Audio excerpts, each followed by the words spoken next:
Passport Mommy with Michelle Jerson. Motherhood is both amazing and difficult at the same time. The Passport Mommy, Michelle Jerson, is here to share in your journey. It's amazing. It really is, just watching them grow and see how much change and how much they learn just without the filters around them. Joining you on your greatest adventure, here's Michelle Jerson, the Passport Mommy. Welcome to the show. And I'm excited to have with me today Neil Barnard. He is a nutrition researcher and New York Times best-selling author. And he's going to talk to us today just about how our diet really affects everything from infertility, maybe you're trying to get pregnant, to preventing type 2 diabetes, metabolic syndrome. And I've always been a big believer in that food is so important. And when I was trying to get pregnant, I know that I did a lot of research as far as foods that my husband and I could eat that might help certain things improve. And again, I am a firm believer. So I am happy to have with me Dr. Barnard. Thank you so much for joining me today. Well, thank you. It's great to be with you today. Thank you. So your book, Your Body in Balance, talks all about how your diet can really affect so much of your health. Tell me a little bit about it. Yes, it's surprising to think that foods could affect our hormones, but they do, and that gives us control over everything that hormones control. So let's say it's sex hormones, estrogen, testosterone. By changing your diet, women can knock out menstrual cramps or improve them. Fertility can improve, hot flashes, but it's not just sex hormones. Thyroid hormone influences our energy level and our weight, and so we can affect that by changing our diet. Diabetes, that's now the hormone is insulin, and also our moods are affected by hormones too. So in all of these cases, if hormones are a little bit out of balance, and that causes whatever it is from menstrual cramps to depression to diabetes, we choose the right foods. We get our hormones back into better balance, and hopefully there'll be a lot less need for medical procedures and pills and that kind of thing. Right, exactly. So let's start with, let's say, mood, what you just spoke about. What types of foods would help improve your mood? I have to say, this was a complete accident for us. We were, by we, I mean the Physicians Committee for Responsible Medicine, where I work. We were doing a research study with Geico, the car insurance company. And the only reason we did that is because their national headquarters is 4 blocks from my office. So there were people there who wanted to lose weight or wanted to get their diabetes under better control. So every day we encouraged people to eat completely plant-based foods, high in fiber, lots of vegetables, fruits, whole grains, beans. We threw out the animal products completely, so everybody went vegan in the research study, and we kept oils low. And as time went on, just what you'd think would happen is that people lost weight and so forth. But what we didn't quite expect was this mood improvement. We started to see moods getting better, specifically depression diminished and anxiety diminished, and job absenteeism diminished. And other researchers had found much the same kind of thing. And so what we think is happening is we believe that meat and animal products in general are probably harmful for mood. Plant products, but specifically vegetables and fruits, seem to be helpful. And how could that be? I think it's really 2 reasons. One is that they're changing the gut microbiome. Plant foods give you healthy gut bacteria, and they in turn produce compounds that help to improve mood as compared with animal products, create different gut or encourage the growth of different bacteria that are harmful to the mood. The other thing is that we believe that depression has an inflammatory component, meaning that inflammatory molecules get into your bloodstream. If you're on a plant-based diet, inflammation diminishes. So those are the reasons for it. We're still speculating about the mechanism, but what we're noticing is that when people follow a completely plant-based diet, their mood gets better. Yeah, I believe it. I even know, even just from a standpoint of just how you feel physically when you eat meat, and maybe it's because I've transformed to a lot of plant-based foods. I'm not a vegan per se, but I do eat as many as I can, and I feed my kids as big of a plant-based diet as I can. So speaking about infertility, I was just talking with a friend of mine who's having some trouble. Plenty of people have trouble getting pregnant. What recommendations would you have when it comes to diet? Oh, my goodness. It's an amazing thing. People spend hundreds of thousands of dollars on these things. Let me give you a story. This is a real person who was in the book. Her name was Catherine, and she was in the Air Force. She was an aerospace engineer. She was tucking a little bit too much into macaroni and cheese and grilled cheese and cheese this and cheese that. And as time went on, she started gaining weight. And not only that, but she started having abdominal pain. And so her doctor did a lot of examinations and eventually did a laparoscopy where you look inside the abdomen, and he said, well, here's our diagnosis. You have endometriosis. That's where cells have sneaked out of the uterus, and they're implanting all around the abdomen, and they can actually strangle the fallopian tubes and attack the ovary. And so the doctor, as time went on, she was not getting better. This was painful for her. The doctor said, not only are you in pain, but you're infertile. Let's just do a hysterectomy. And she didn't want to do a hysterectomy because she and her husband were newlyweds, and they hadn't raised their family. So, but nothing else was working for her. So she said, fine, we'll just do the darn operation. But they had to schedule it for 6 weeks later. And during that 6 weeks, she did two things. She eliminated animal products. She went vegan. She also kept oils really low and ate foods as natural as possible.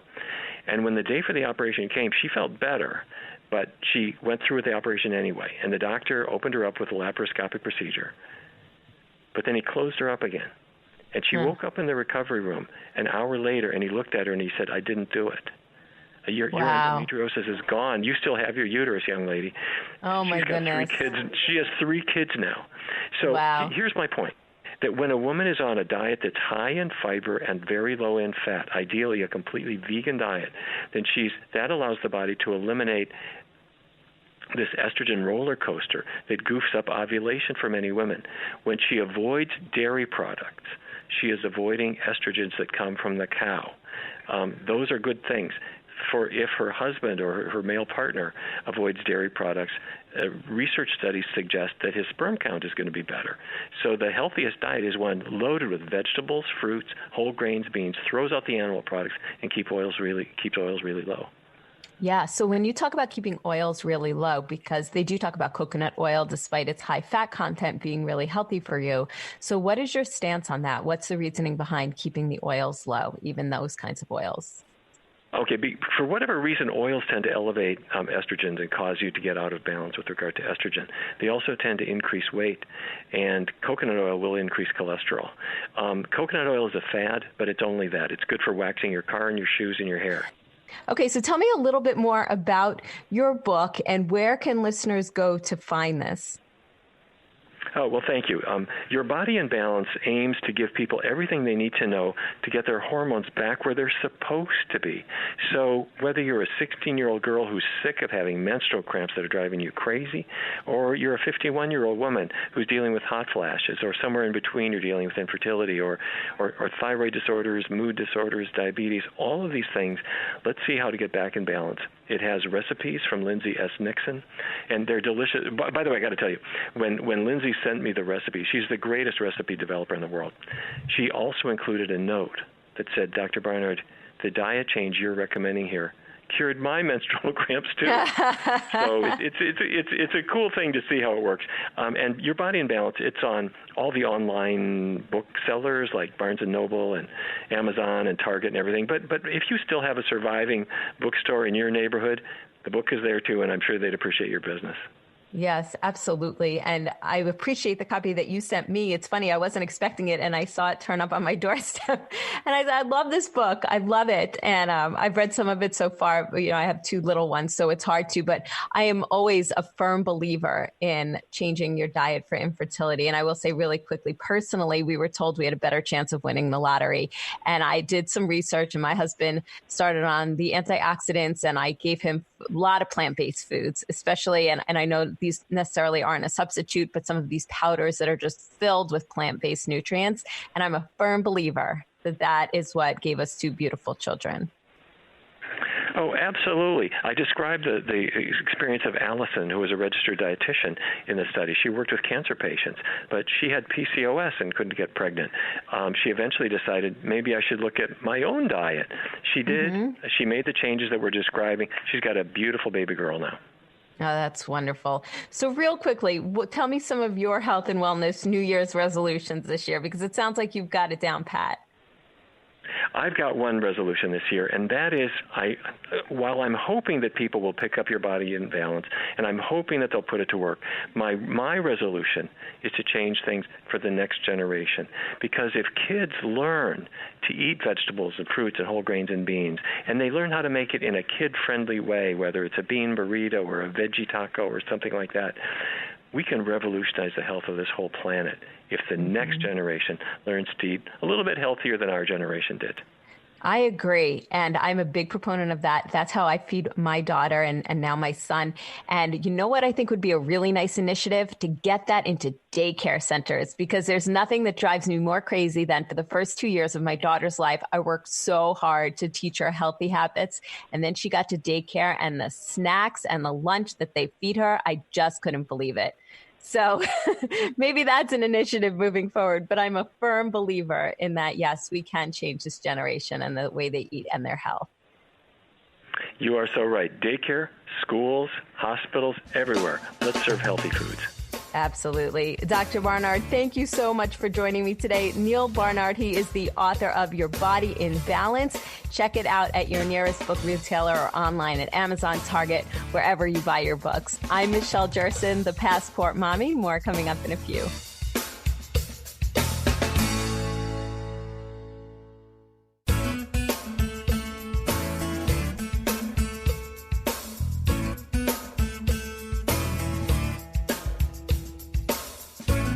Motherhood is a journey. Joining you on your greatest adventure, here's Michelle Jerson, the Passport Mommy.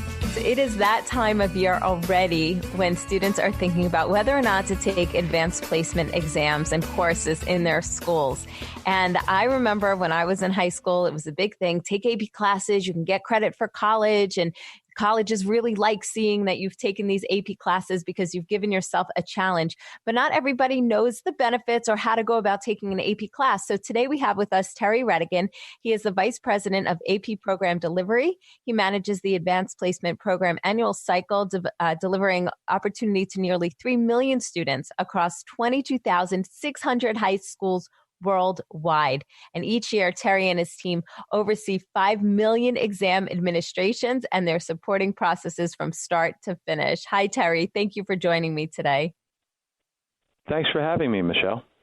Sure. So tell me a little bit about the benefits of high school students taking these college-level AP courses. Yeah, well, the benefits of taking AP are real. Students can earn credit that saves them time and money in college. And college admissions officers, they tell us they're looking for students who challenge themselves by taking courses like AP. And that's because students who take AP, they develop critical thinking, reasoning, communications, and other skills that help them be prepared for college.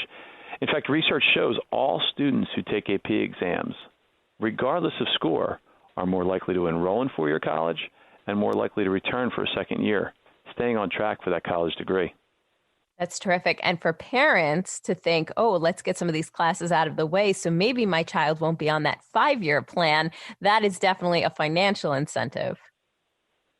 Absolutely. The expected four-year graduation rates by AP students are increased over students who don't take AP, again, regardless of the score they earn. But of course, if they get a qualifying AP score of 3, 4, or 5 out of 5, they can get credit and they can get through college maybe faster, or at least make sure they get done within 4 years, which is not the easiest thing to do. College is challenging work. Right. So nearly all U.S. colleges and universities, though, grant credit and placement, and so it's one of the benefits of AP. That's terrific. So how does a student decide which AP course to take? Because I know you offer a wide variety. Yeah, so there's 38 AP courses in all across all the different disciplines. And so, we encourage students to use a tool that we have available to help with that process. It's called AP Potential. And students can access it through their SAT or their PSAT score report. It shows, based on a student's strengths, which of the 38 AP courses might be the best fit for them. For example, if a student scored well on a particular part of the math section, their score report might show increased potential of success class for like AP Statistics or AP Physics or some other AP STEM course that has math as a component. And it also maps AP courses to potential college majors. So it's a great tool to use as a conversation starter with your counselor, with teachers, with parents, and the process of getting them to help you select classes for your next school year. Right. Now, you said over 30 options. That seems to be a lot more than when I was in high school many years ago. So what are some of the newer AP courses that people might not know of from years ago? Yes, we have some really exciting new offerings that have come out in the last few years. The first I'll mention is Computer Science Principles. Now, we've had an AP Computer Science class for some years. This is a new offering, Computer Science Principles. It introduces students to the foundational concepts of computer science. It's very accessible. Students shouldn't be afraid of it. If they have the slightest interest in it and want to learn more, this is a course for them. It includes some coding, but it's not only coding. Students get to do all kinds of hands-on projects where they learn how computer science applies to a wide range of potential career options out there. Exciting things like app development, 3D animation, robotics, and more. And then there's a new course sequence, a two-course sequence called AP Capstone. The first course is AP Seminar, and the second course is AP Research. These are skills-based courses. And what that means is teachers help students identify a topic of interest to them, and they do projects over the course of the school year on that topic where they learn college-level research skills, presentation skills, and more. And so when students are passionate about a topic, it helps them be even that much more invested in the learning process. So those are some of the new courses that we have. They're really exciting. That is exciting. It's real life stuff. Like you said, building apps and things that people will really want to go into after they graduate college or maybe during college. So I think that's absolutely incredible. Where can parents and students get more information just on the different courses if they want to see all of the possibilities, how to go about registering for AP courses, and when is the time to register? Yeah, so they can go on to our website, which is exploreap.org. The registration for AP courses, the registration time actually changed this year. It was moved to the fall. So schools worked with students to get their registration back in October and November, largely. So that's when the time for registration is. If you have a second semester block course, which some of the courses are taught that way, they're taught January through April, January through May in high school. Some of those courses you can still register for the exam. But yeah, if you want more information on that, anything that we talked about, the new resources we have available to help students called AP Classroom, all that and more is available to learn about on our website, exploreap.org. We talked the other week about how important it is to take the SATs and how those have changed over recent years. And now the AP classes have changed as well to just add more that are just so conducive to things that your child may want to do in real life. So I think it's really beneficial to take advantage of these AP classes if they're offered in your high school. Terry Redican, thank you so much for joining me today. It's always great speaking with you and really informative and important stuff. Passport Mommy with Michelle Jerson.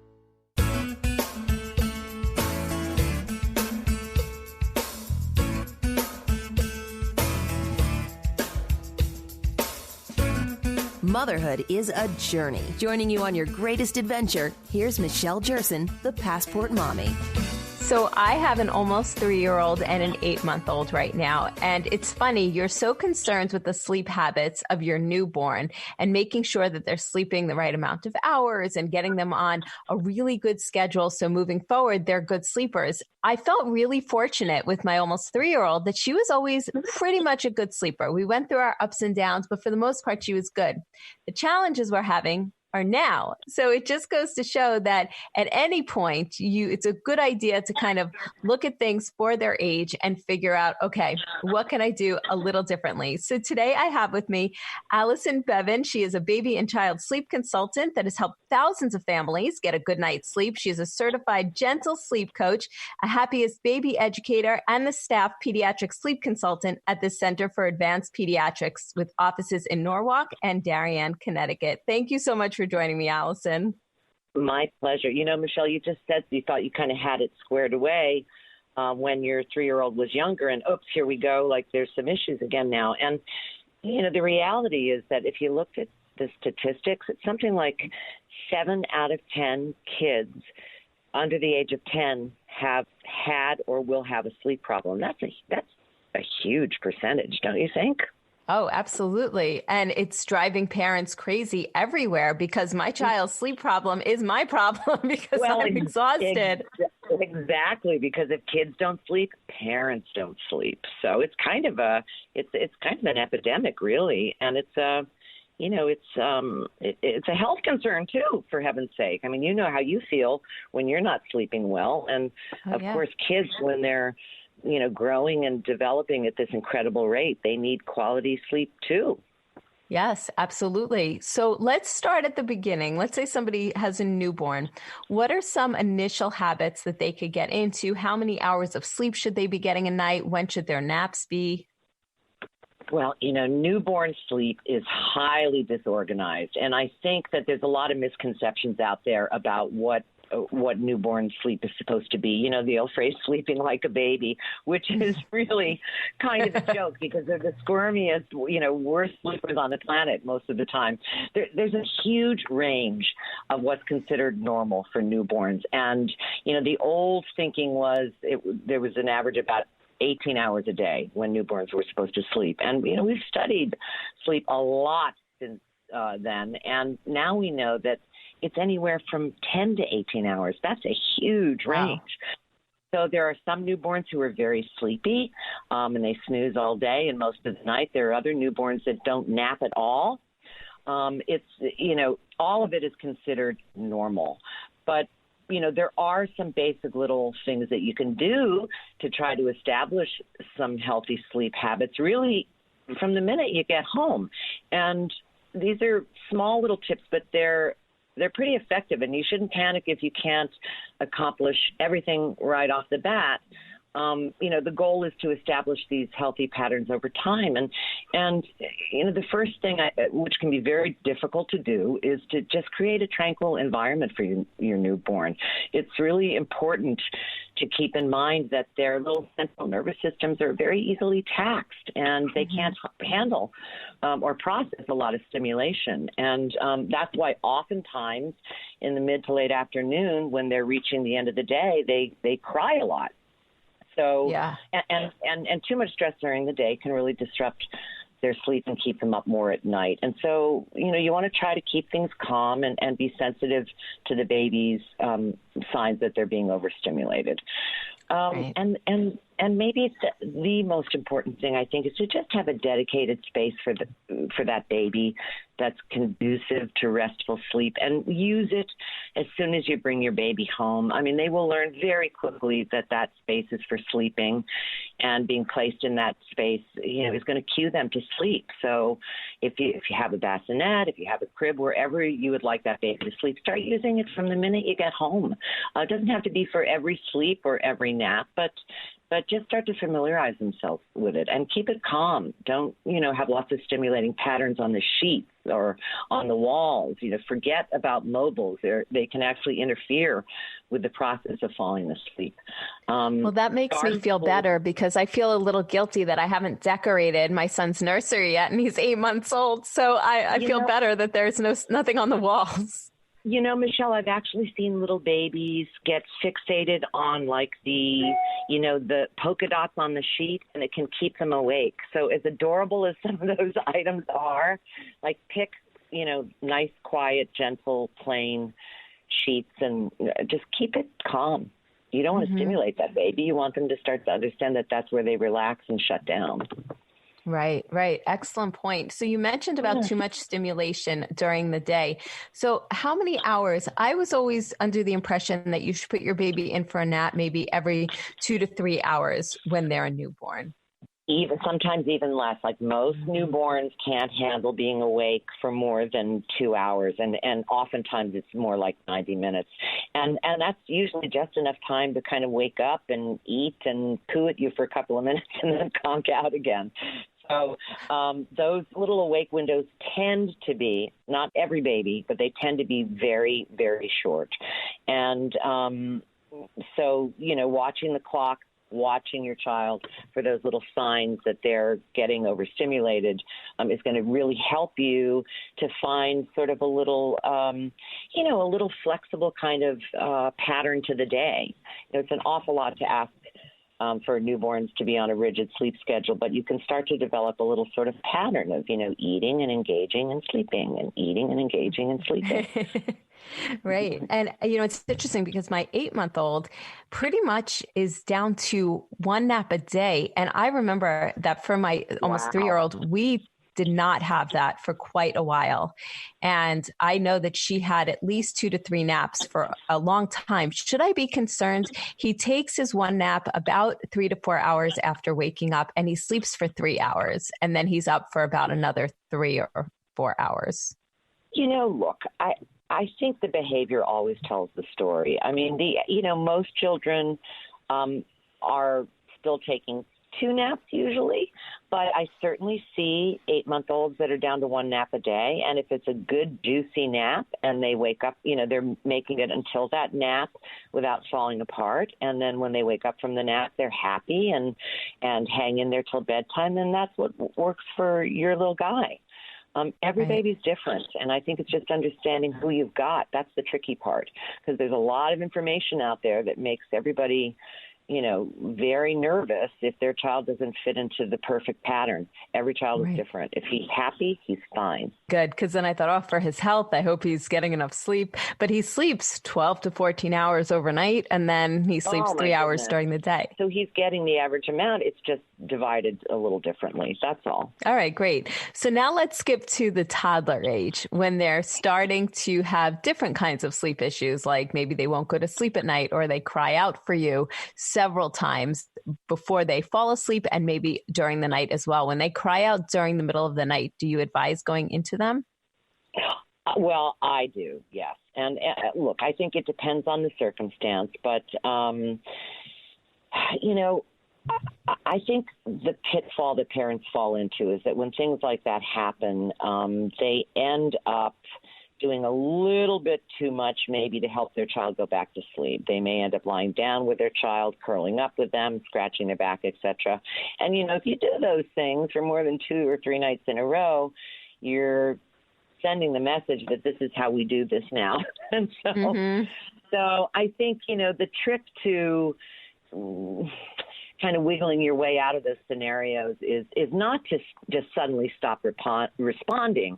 It's to start to change how you respond. And that's, there are little versions of sleep training that are very gradual and very gentle that can help families wiggle out of those scenarios without a lot of tears. And most parents really struggle to ignore their child. You never know what's going on in there. They might be sick, or they might, have a nightmare. But it's very common. Lots of 2 and 3-year-olds go through phases where they want mommy and daddy to stay with them until they fall asleep. It's pretty typical. Yeah, I know. We tried. I think the last time we were talking, I was telling you that she was in her bed, but then she would jump out every single second to play, and she would not go back in her bed. So we have her back in the crib now. But it is, calling out for me a few times before she finally settles in, and then in the middle of the night. And I did take your advice and say, okay, you have one time to call me back. And then if you don't call me back, you'll get a surprise in the morning. Sometimes it works. Sometimes it doesn't. And so, we could talk about other ways too. I mean, that's just one of sort of a handful of strategies, and again, you have to find the one that's right for your child. Every child is different, but I think it's good. It's probably good she's back in the crib, because that way she's safe and she's not wandering around the house at 2:00 in the morning, Right. Yeah. We put up a gate, and it's funny. I didn't know how she would react to the gate at the door, but she loves it. And now it's a game, so when she was sleeping in her bed, it was a game to get out. Yeah. I mean, the gate, gates don't have to be punitive.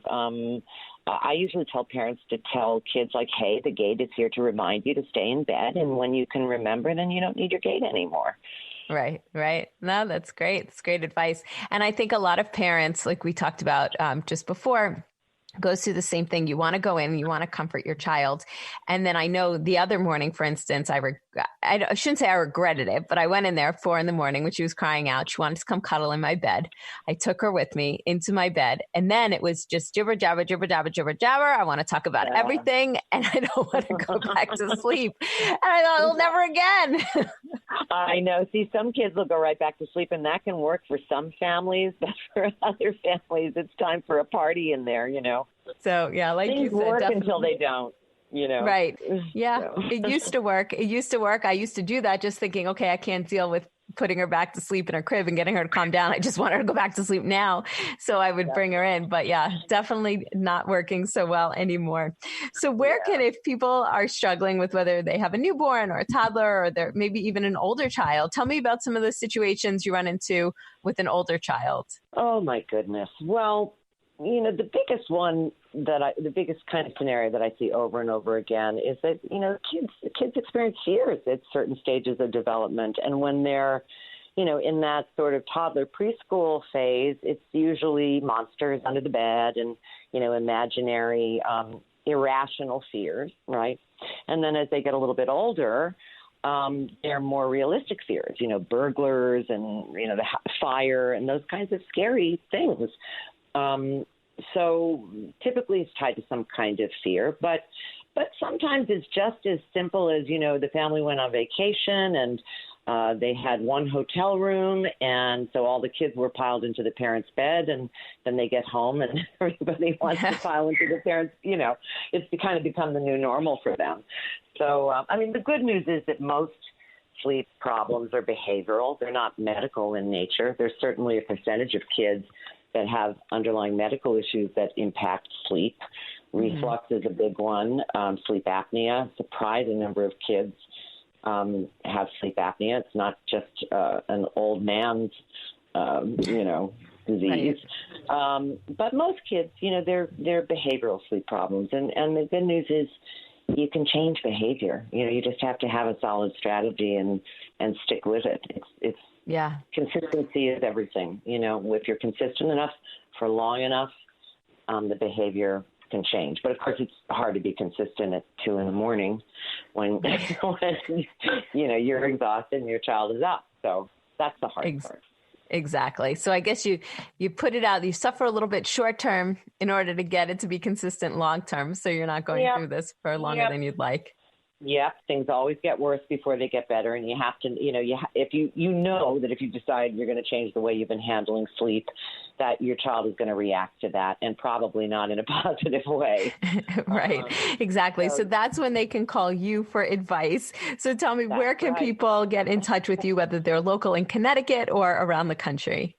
So they can just hop onto my website. It's sleepytimecoach.com, and all my contact information is there. I also have lots of articles that I've written on common sleep problems, so there's a little resource there for families. But I'm here, and I work with people all over the country, so if you're in trouble, give me a call.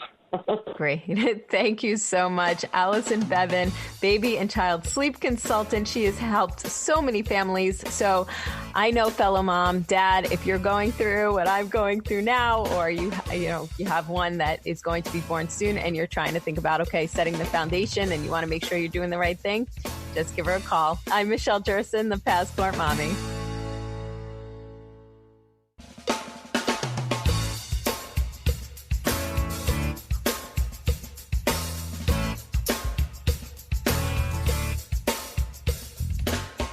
When it comes to money and our finances, and with our partner, we can always have disagreements about how we should be managing our money.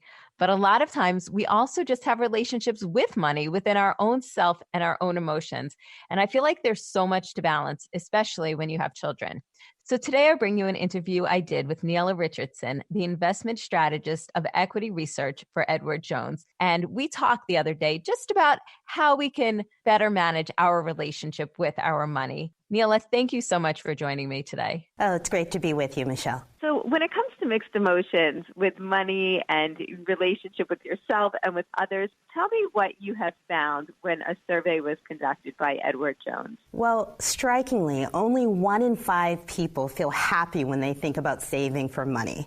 And the rest of us have a variety of emotions. They can range from feeling overwhelmed to feeling anxious, and on the positive side, feeling confident. But what our survey really shows is that there is an emotional reaction to thinking about money and saving. It's not just an intellectual activity. It goes to the heart of what we think about ourselves and about money. And you were saying that 75% of millennials and 66% of Gen Xers report having emergency savings. So that's great, but on the other hand, there's many people who don't have that. Right. It's great to hear that 3 in 4 millennials are actually saving, and that the bulk of Gen Xers are, as you allude to. But what underlies that number is that only 1/3 of those who save have enough to cover a month's expenses. So while people are saving, they're undersaving, if they're saving at all. And so that goes back to the relationship with money. How does money make you feel when you save? Does it make you feel good? Does it make you feel anxious? And that really dictates your behavior in terms of how you spend. And I will say I've always been a saver, and my husband is very different. And now it's coming time to save for the kids' college, 529, and so many different things. And it's very stressful to me. So tell me, what are the warning signs that you're in an unhealthy relationship with your money, and how can we improve our financial health? Well, the first thing is to recognize your own emotions. How does spending and saving make you feel? You said that saving sometimes makes you feel maybe overwhelmed, and that's because there's so many trade-offs, especially when you're married with children. You're trading off from things with mortgages to college or school expenses to just everyday expenses. Oh, and yeah, you should be saving for retirement, right? So we have all of these priorities that pull on us, and it's really important to take a moment and take a breath and think about how does saving or spending make you feel, and be honest with yourself, because what you want to do is to remove the emotions from those decisions. You have to make trade-offs. You don't want to make them from a place of feeling overwhelmed or anxious. So move those emotions aside by being honest. And then the second is to develop a sound financial strategy. Don't be surprised about your monthly budget, right? You should know what's going in and out of your bank account. And when you to reduce that stress and anxiety, it's really to have a financial plan, and that'll help you feel empowered about your finances and in control. And finally, many of us do have partners, and our partners may have a very different relationship with money than we do.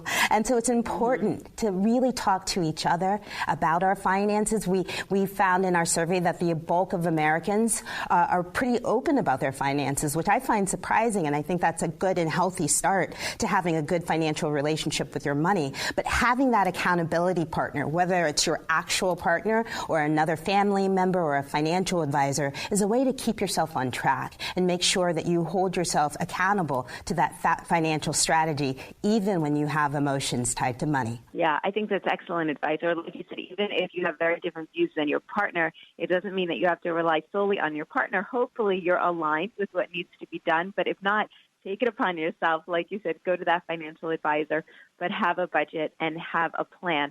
So real quickly, where can viewers go for more information? Viewers can go to edwardjones.com/relationships for more information and more tips on really how to get that financial strategy started. Valentine's Day is coming up, so what advice do you have for those who do want to celebrate without spending a lot because they need to save? What my husband and I always did, because really when you have children, especially young children, a big part of Valentine's Day spending may be a babysitter.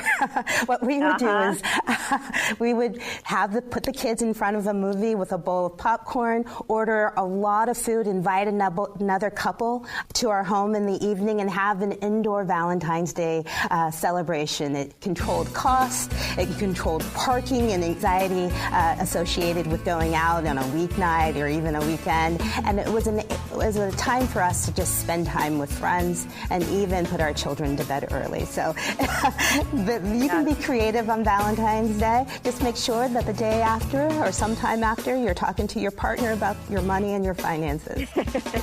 Perfect, yes. Thanks so much for joining me today. I'm Michelle Jerson, the Passport Mommy. Have a great rest of the day.